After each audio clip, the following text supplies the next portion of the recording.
Representante Gabriel Santos, muy buenos días. Doctor Fernando, muy buenos días para usted, para todos los que lo acompañan en la mesa y los que nos escuchan hasta ahora.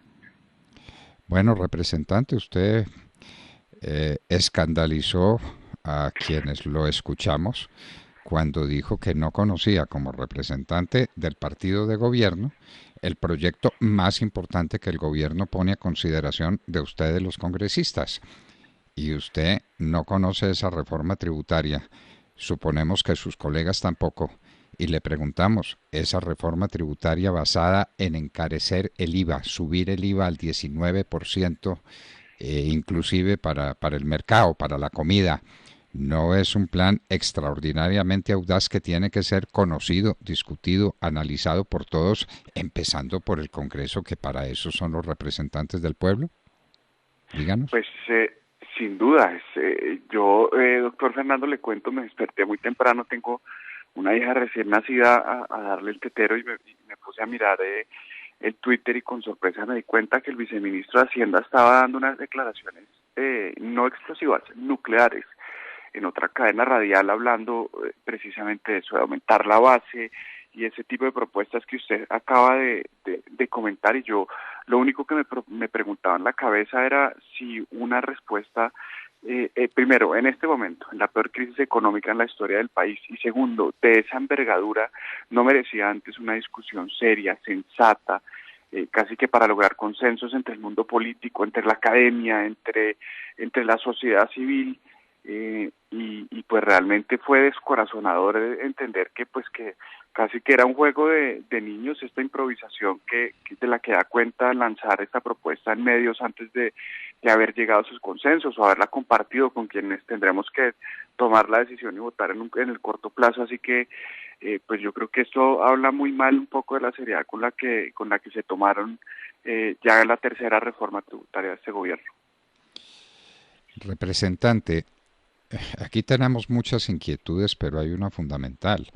Las personas que ganan 1, 2, 3, hasta 4 salarios mínimos, que son pues clase media, baja o finalmente clase baja, el de un salario mínimo o 2 salarios mínimos, ¿esos van a recibir devolución del IVA? ¿O el que Pues tenga un salario ya queda por fuera de recibir la devolución del IVA? ¿A quién se le devuelve el IVA? es que lo que usted dice es lo más triste de todo, doctor Fernando, y es que no sabemos, realmente no se sabe cuál es el mecanismo de devolución cuando dicen que a los hogares más pobres se les va a devolver de alguna forma el gasto que tienen esos hogares por IVA. Yo me acuerdo de esa propuesta cuando se hizo de la misma manera, una forma coloquial en un congreso de Asobancaria hace aproximadamente 2 años, por parte del otro viceministro de Hacienda, el hoy director de DNP. Recuerdo que hablábamos que se establecía que se les iba a devolver a los 3 primeros deciles de la población más pobre, que componían cerca de 2 millones de hogares en ese momento. Yo no sé si ese sigue siendo el mismo criterio teniendo en cuenta el aumento de la pobreza extrema y cómo se han empobrecido los hogares colombianos después de la pandemia. El mecanismo de devolución, eso sí debo decirlo, hoy en día ha avanzado muchísimo a lo que se tenía hace un tiempo y se avanzó de manera considerable por medio de las transferencias monetarias que se dieron en la pandemia. Se aprobó un COMPES en este sentido. Se aprobaron los mecanismos de devolución en el Plan Nacional de Desarrollo y hoy en día la infraestructura de alguna forma es muchísimo más avanzada de lo que teníamos hace tiempo para poder devolverlo.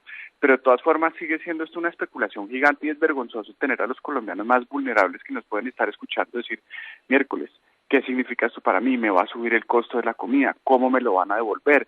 ¿Va a ser inmediato o después de que yo haga el gasto? Entonces, cuando uno llena a una población que hoy en día se ve enfrentada por ejemplo, a que millones de hogares ya no tengan acceso a las 3 comidas diarias, sino que hayan perdido una de esas 3 comidas, y le estamos hablando de encarecer esa alimentación básica, pues uno debería ser casi que empático con la gente que hoy en día realmente está pasándola mal y que ha perdido ese valor nutricional de la alimentación y decir, venga, antes de lanzar una propuesta de estas, yo tengo que ser muy serio y lanzarla estructurada, explicando primero la necesidad y segundo, el mecanismo cómo se va a hacer. Pero ese tipo de explicaciones en radio cortas y de alguna forma coloquiales, pues nos ponen a todos a suponer, y desafortunadamente quienes más sufren con estas suposiciones son los colombianos menos favorecidos.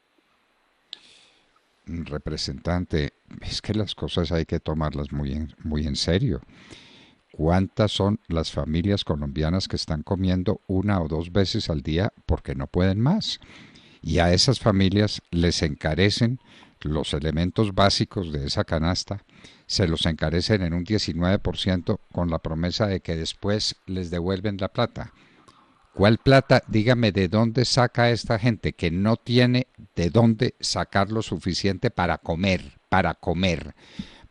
ahora mucho más caro con la promesa de que algún día le devuelvan su dinero. Pero ¿esto qué es, representante? Nosotros no entendemos. Ustedes Sí, en el total. interior del Centro Democrático están discutiendo esto. ¿Hay algún centro de investigación, de análisis, de discusión con el ministro de Hacienda y con el presidente de la República?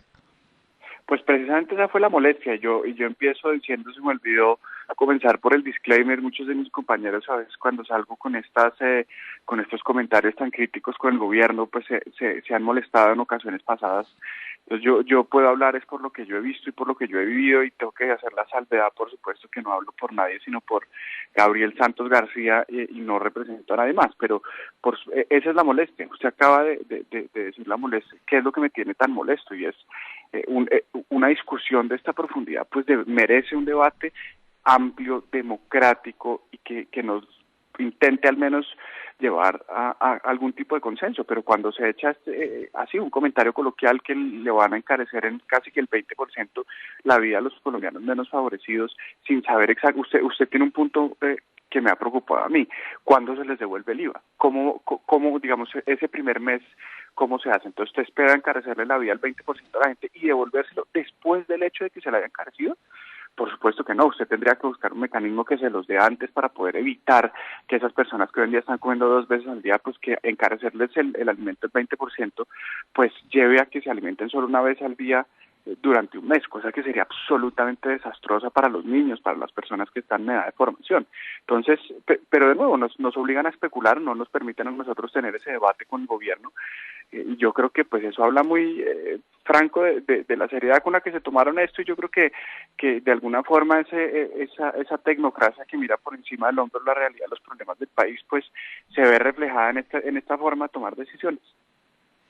Bueno, y ustedes son el partido de gobierno y ustedes tienen que hacerle frente a una reforma que no saben cómo es y que quisieran haber discutido y que deben analizar, porque esa es la obligación que ustedes tienen antes de ir al Parlamento a defender con sus colegas semejante proyecto. Me imagino que deben saber en primer lugar en qué consiste el proyecto, ¿no? Bueno, Por doctor supuesto, es que Santos. eso es lo que esperaría, eso es lo que esperaría uno como bancada del gobierno, que nos cuenten, por ejemplo, qué es lo que aspiran financiar con lo que van a recoger, cuánto aspiran recoger, pero sobre todo una de las críticas más grandes que yo le he hecho al gobierno es, bueno, ustedes, por supuesto que alguien tiene que pagar la cuenta del sobreendeudamiento y el gasto fiscal excesivo que tuvimos por cuenta de una pandemia que nadie esperaba, pero también el gobierno tiene que dar ese primer paso mostrando, pues por lo menos una política de austeridad muy seria que vaya más allá de la típica circular gaseosa que dice que los altos funcionarios no van a viajar en primera clase, etcétera, y mostrar un rediseño del Estado muy serio que dé cuenta realmente que los ciudadanos puedan ver y que digan, bueno, pues nos están pidiendo más, pero por lo menos el Estado se está achicando. Y propusimos eliminar las vergonzosas 14 altas consejerías, muchas de las cuales se han abierto durante este gobierno después de que como partido le criticáramos al presidente Santos la apertura de estas altas consejerías por considerarlas inoficiosas e ineficientes en el gasto. Así que esto solo es un tema simbólico, pero el gobierno tiene la obligación de salir con un plan de ajuste frentero, específico, que nos dé cuenta a todos los colombianos de cómo pretenden recortar el gasto antes de siquiera proponer encarecerle la vida a los colombianos como lo están haciendo. Entonces estamos ante la expectativa de eso. Yo se lo dije por los mismos canales que me notificaron esta reforma. Yo les notifiqué a ellos pues que sin ese tipo de ajustes yo no pienso votar ninguna reforma. Bueno, representante, muchísimas gracias.